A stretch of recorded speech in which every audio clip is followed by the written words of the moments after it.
오늘은 교회력으로 종려주일입니다. 이 종려주일이라는 것은 사순절의 절정기이지요. 그래서 예수 그리스도께서 인류를 위해서 이제 고난당하셔야 되는데 그 고난당하시기 위한 예루살렘으로 가시는 길에 나귀를 타고 예루살렘에 입성하시는 날을 말합니다. 예수님께서 입성하실 때 수많은 군중들이 저마다 종려 나무가지를 들고 호산나 다윗의 자손이요 우리를 구원하소서 환호하고 주님을 맞이했습니다. 그런데 우리가 조금 전에 영상에서 보았던 것처럼 언약을 이루시기 위해서 죽음의 길로 걸어가시는 예수 그리스도의 모습과 그 군중들이 바라는 예수 그리스도의 모습은 달랐습니다. 향유 옥합을 깨뜨려서 예수님의 마지막을 준비했던 여인 외에는 아무도 예수님의 마지막을 함께하지 않았던 것처럼 종려주일은 군중들의 환호와 예수 그리스도의 고난과 죽음, 이 두 가지 사건이 함께 맞물려서 우리에게 다가옵니다. 한 20년 전에 나왔던 책이 있습니다. 여러분에게 전에도 한번 소개시켜드린 일이 있는데 모리와 함께한 화요일이라고 하는 책을 여러분도 아마 기억하실 겁니다. 루게릭이라고 하는 이 병을 앓고 있는 이 교수가 자신이 이제 죽어가니까 이제 자신의 제자에게 화요일마다 함께 만나서 그 마지막 인생의 일들을 함께 논의하며 이야기되어졌던 것들을 책으로 묶은 것입니다. 그런데 그 책 중에 죽음에 대해서 깊이 공감되는 말이 있습니다. 사람들은 모두 다 죽게 된다는 것을 알고 있지만 자기가 죽는다는 것을 믿는 사람은 하나도 없네. 만일 자기가 죽는다는 것을 진실로 믿는다면 사람들은 금방 딴 사람이 될 것에. 우리의 의식 깊은 곳에 숨겨져 있는 생각을 드러내는 그런 의표를 찌르는 말이 아닌가 생각하게 됩니다. 대부분의 사람들은 죽음을 인정하면서도 그것이 마치 남의 일처럼 여기지요. 내 일처럼 생각하지 않습니다. 그래서 수긍하지를 못합니다. 그러나 우리의 마음의 솔직한 생각은 어떻습니까? 이처럼 죽음이라는 것에 대해서 우리는 부정할래야 부정할 수도 없고 또 누구나 예의 없이 맞이하게 되는 이 죽음을 우리는 거부할 수도 없는 것입니다.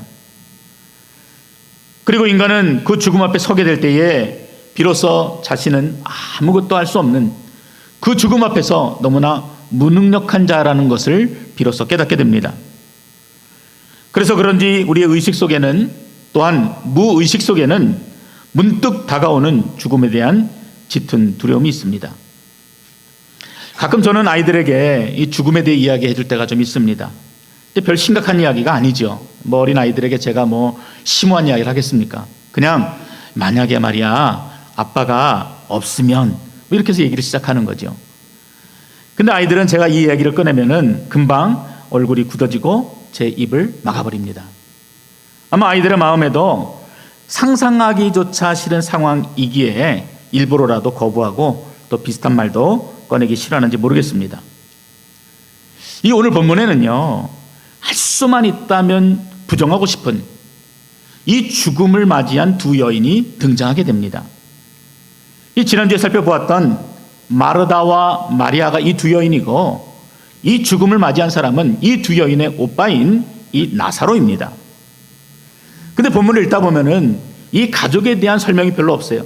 부모님이 누구이고 형제가 어떻게 더 있고 이런 내용이 없는 것으로 보아서 그냥 이렇게 삼남매가 오손도손 모여서 서로 의지하면서 큰 힘을 주면서 각별하게 보냈던 것 같습니다.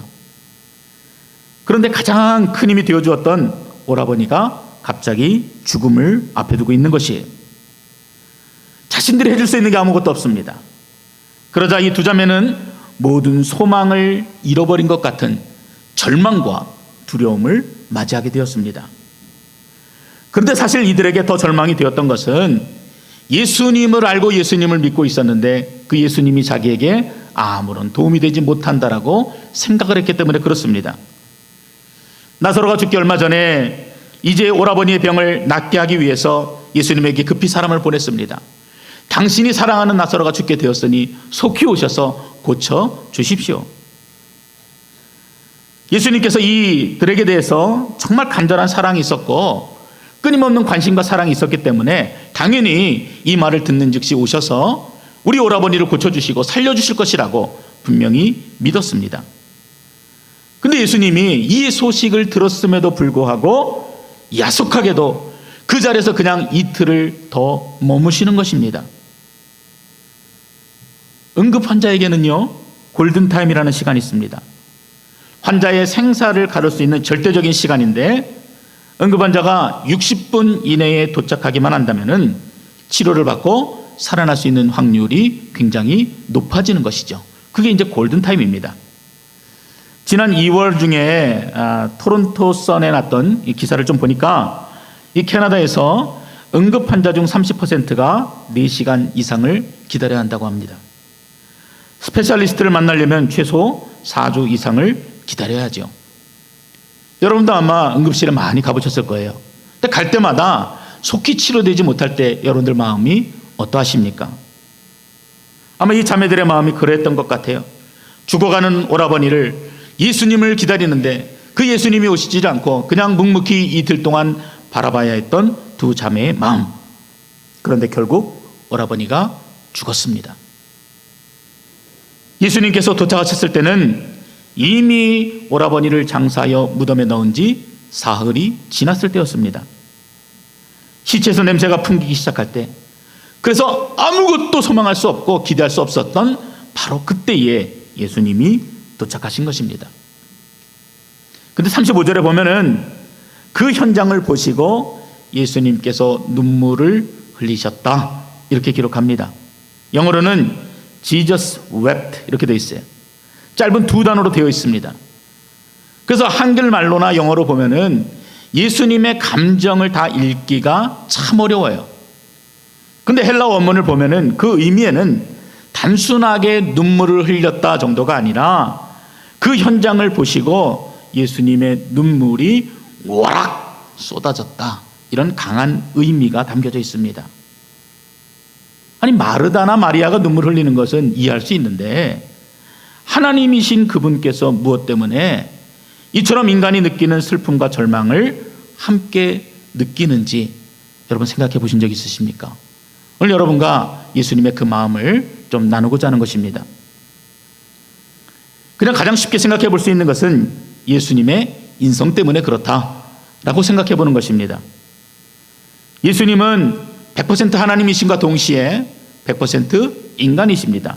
그래서 인간이 느낄 수 있는 모든 감정을 다 느끼시고, 그래서 때로는 슬퍼하기도 하시고 기뻐하시기도 하시고, 또 성전에서 장사하는 사람들을 볼 때는 분노하여 그 상을 엎으시기도 하셨습니다. 그래서 인간이 느끼는 감정을 예수님께서 동일하게 보여주는 것이다, 이렇게 이해하는 것이죠.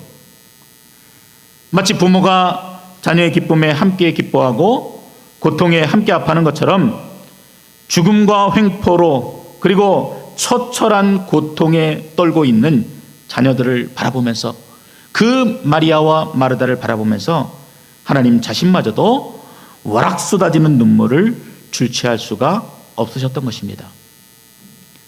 이렇게만 이해하고 넘어가면은요, 우리는 반쪽만 이해하는 겁니다. 아니요, 10분의 1도 이해하지 못했다고 할 수 있어요. 예수님의 눈물을 이해할 수 있는 또 다른 문장이 33절 하반절에 나타납니다. 우리가 같이 읽지 않았기 때문에 우리 33절을 함께 좀 읽어보겠습니다. 11장 33절입니다. 같이 읽습니다. 예수께서 그가 우는 것과 또 함께 온 유대인들이 우는 것을 보시고 심령에 비통히 여기시고 불쌍히 여기사, 심령에 비통히 여기사 불쌍히 여기셨다라는 표현입니다. 이 감정의 표현은 심히 고통스러워하셨다는 거예요. 분노하셨다는 것입니다. 비통의 사전적 의미처럼 몹시 슬퍼하시고 고통스러워하시는 예수님의 모습이 기록되어져 있어요. 이것은 단순히 그냥 감정적인 표현만이 아니라 분명한 이유가 있는 눈물이고 고통이고 그리고 슬픔이셨습니다.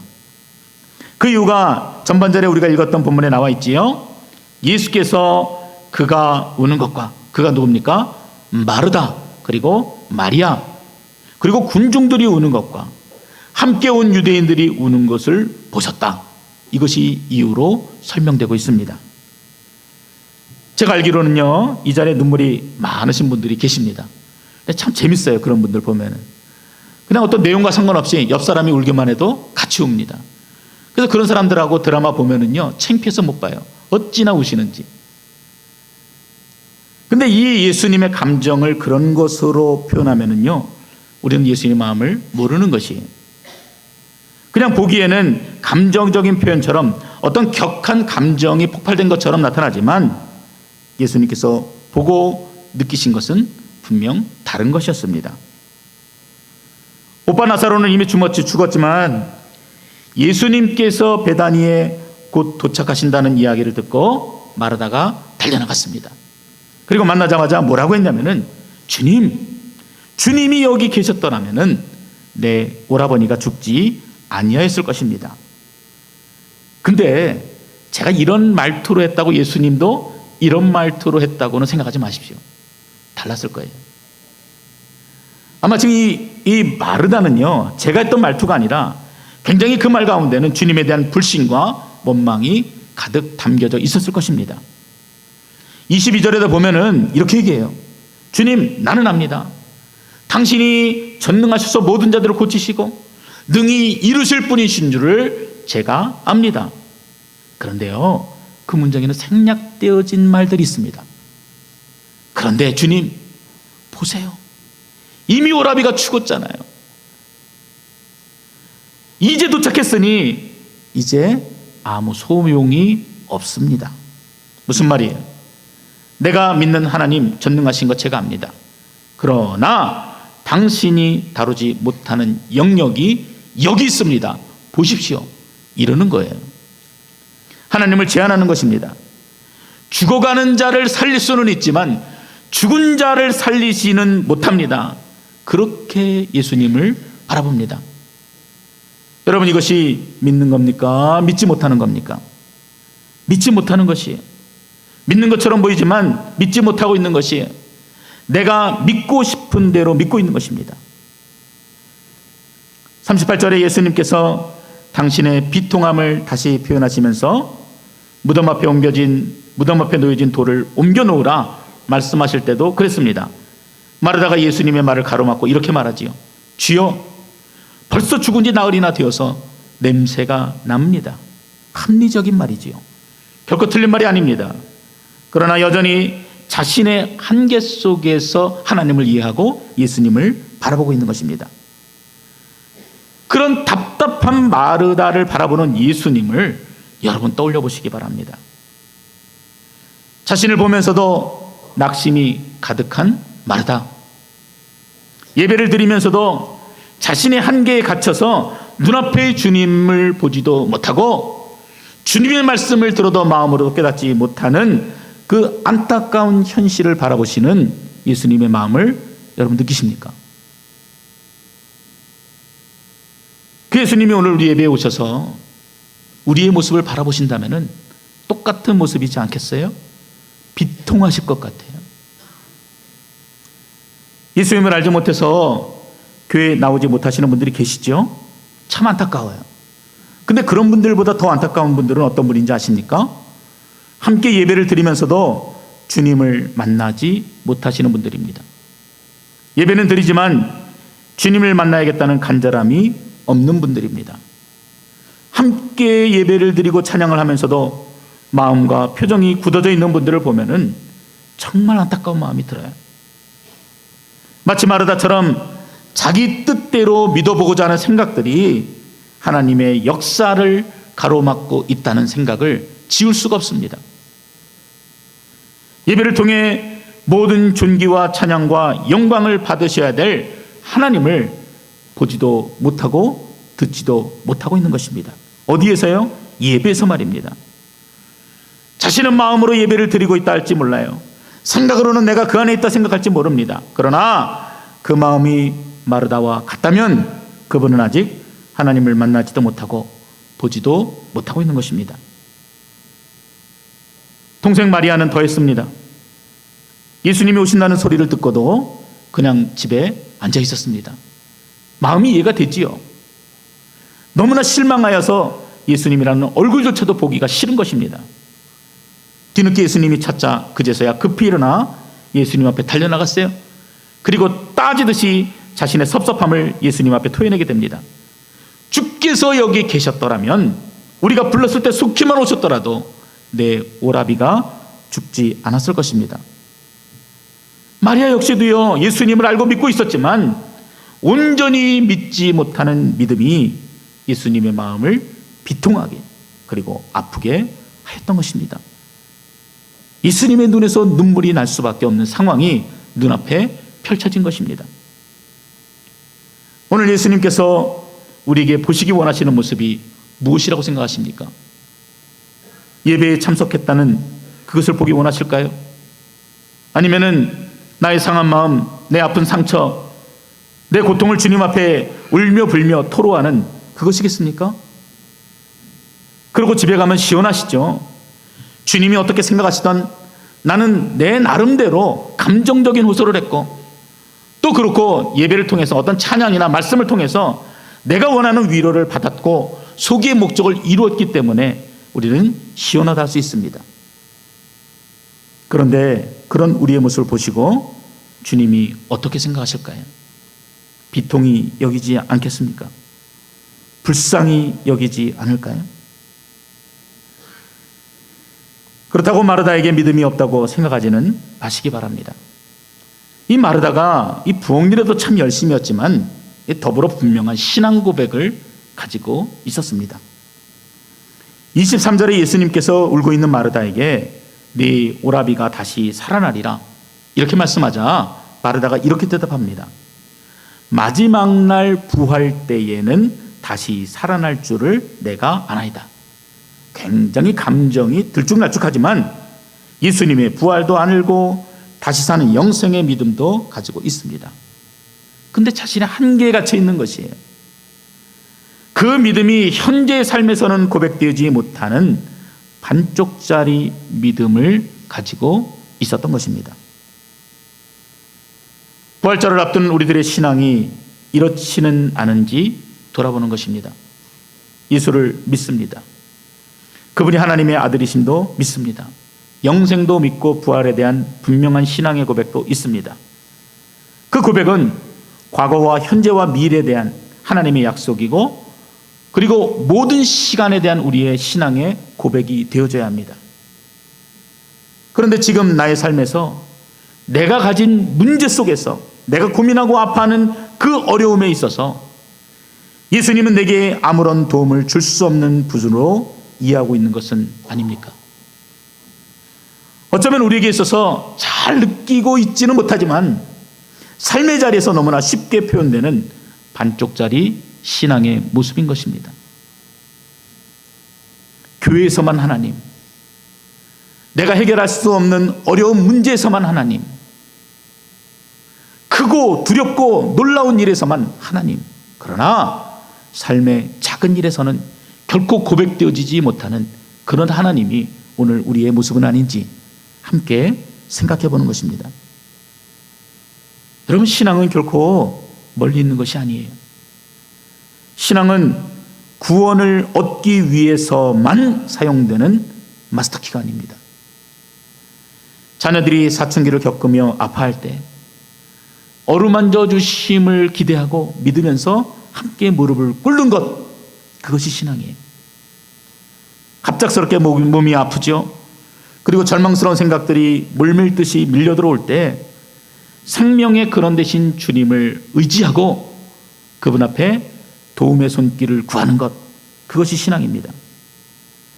그래서 신앙은 우리 안에서 일어나는 일들이고 가장 가까이 존재하시는 하나님의 기적을 바라보는 일이고, 또 그분께 소원을 두고 살아가고 걸어가는 것이 신앙이 되어집니다.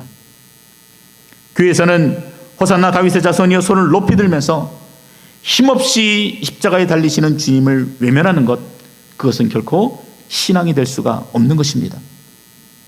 그런 분들은 그 십자가의 죽음을 넘어서 부활의 영광에 이르는 그 기쁨을 누리지 못하는 것입니다.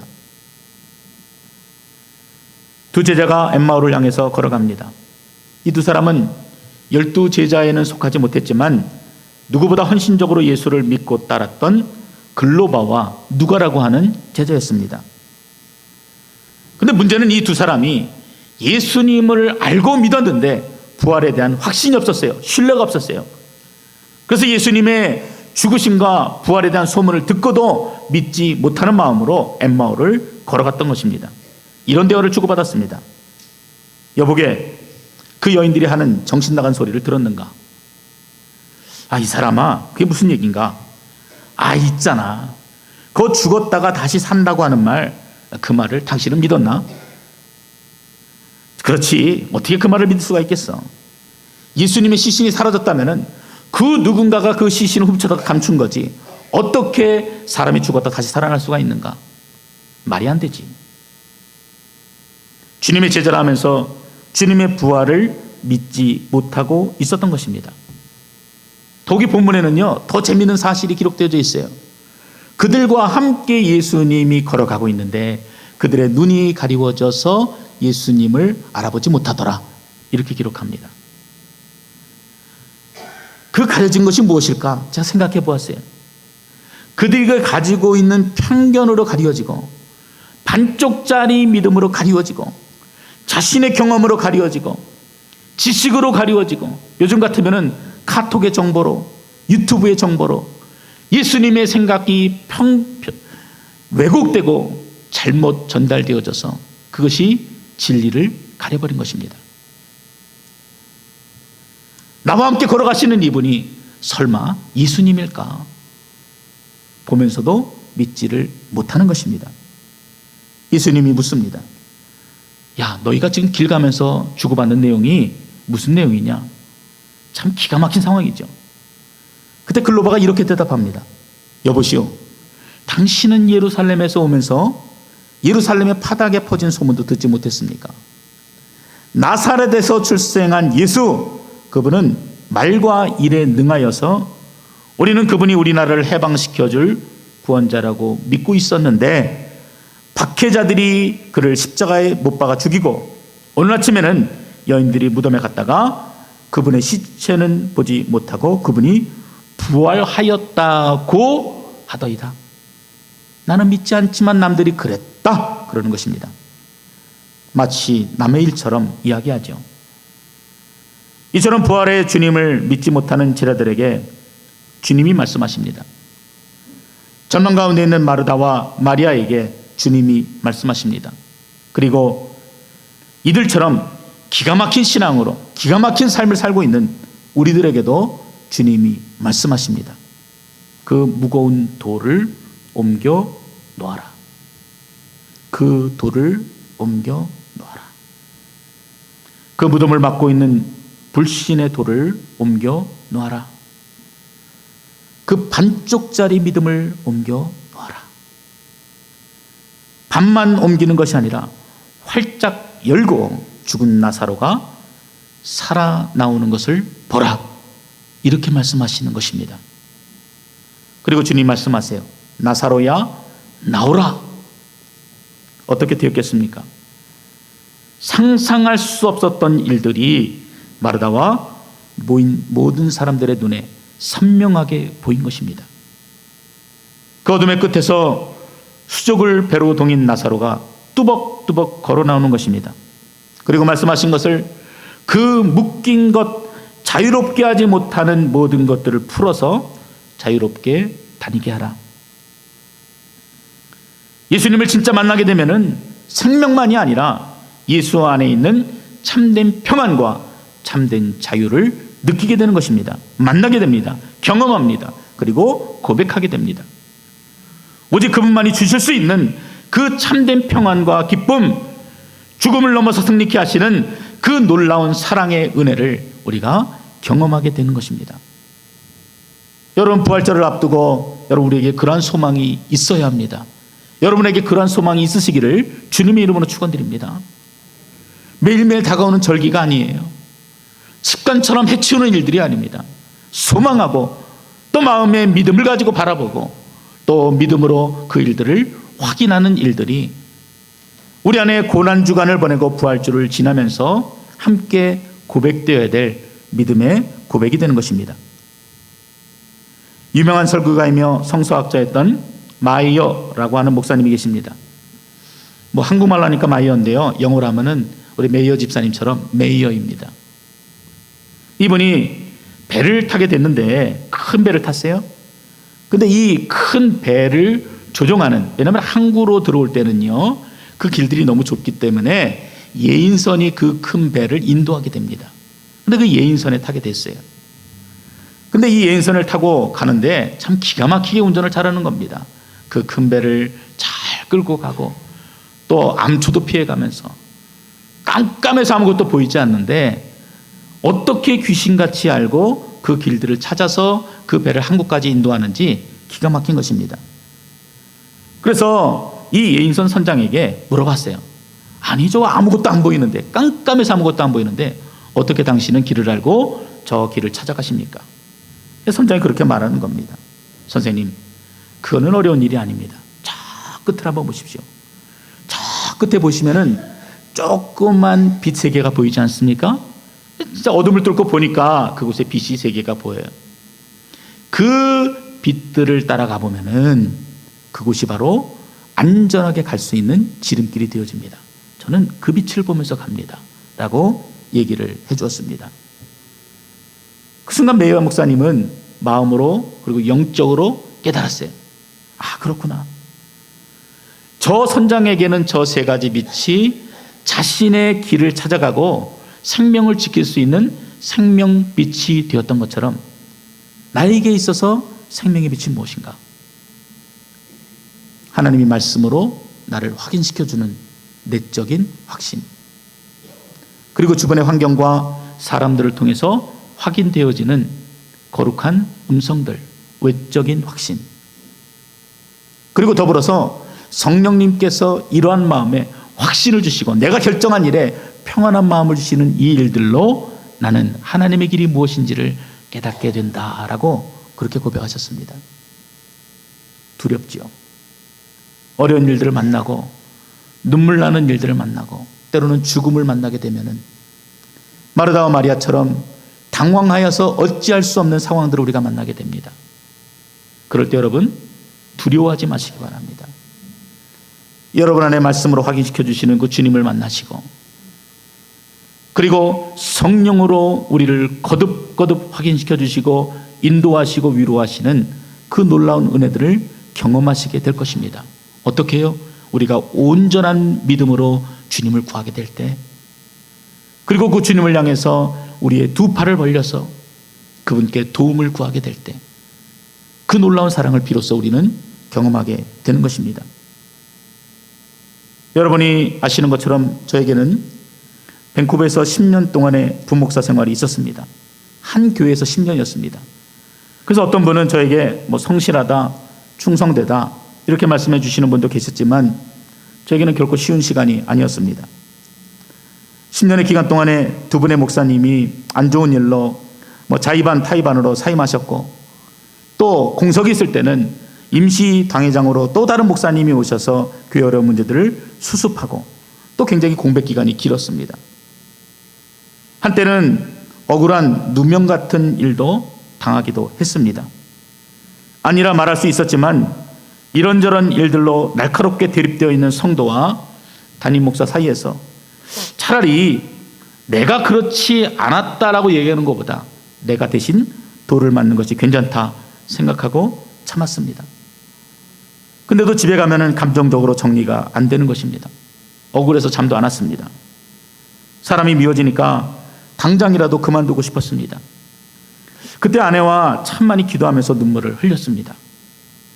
그런데 우리 부부에게 주신 하나님의 마음은 확신을 주실 때까지 움직이지 말자라는 것이었습니다.